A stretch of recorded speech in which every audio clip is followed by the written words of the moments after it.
If your concept of a creator is someone who's all powerful and all good, and I look at disasters that afflict Earth and life on Earth, volcanoes, hurricanes, tornadoes, earthquakes, disease.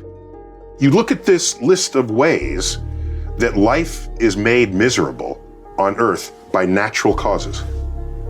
And I just ask, how do you deal with that? If there is a God, God is either not all powerful or not all good. Given what everyone describes to be the properties that would be expressed by an all-powerful being, I look for that in the universe and I don't find it. The hardest question any of us face is not the question of science and God, it's the question of suffering and God.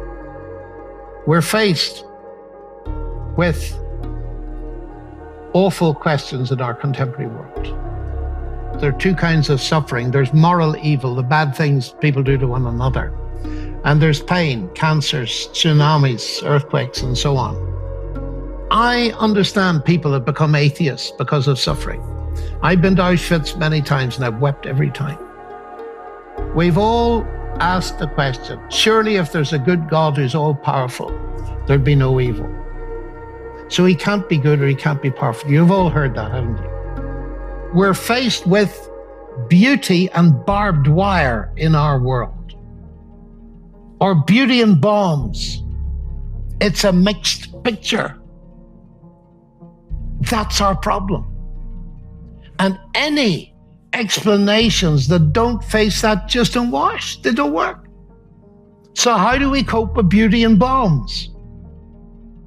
Is there any evidence anywhere in the universe that there's a God that you could trust with it?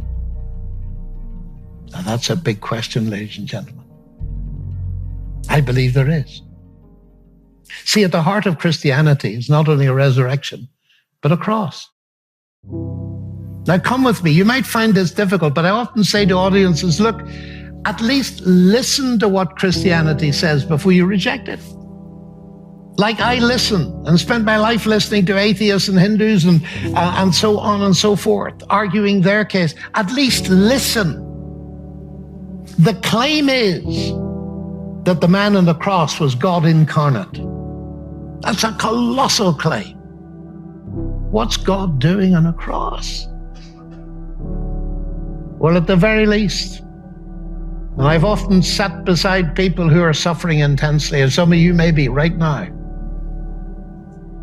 and said, at least that tells us that God has not remained distant from human suffering, but has himself become part of it.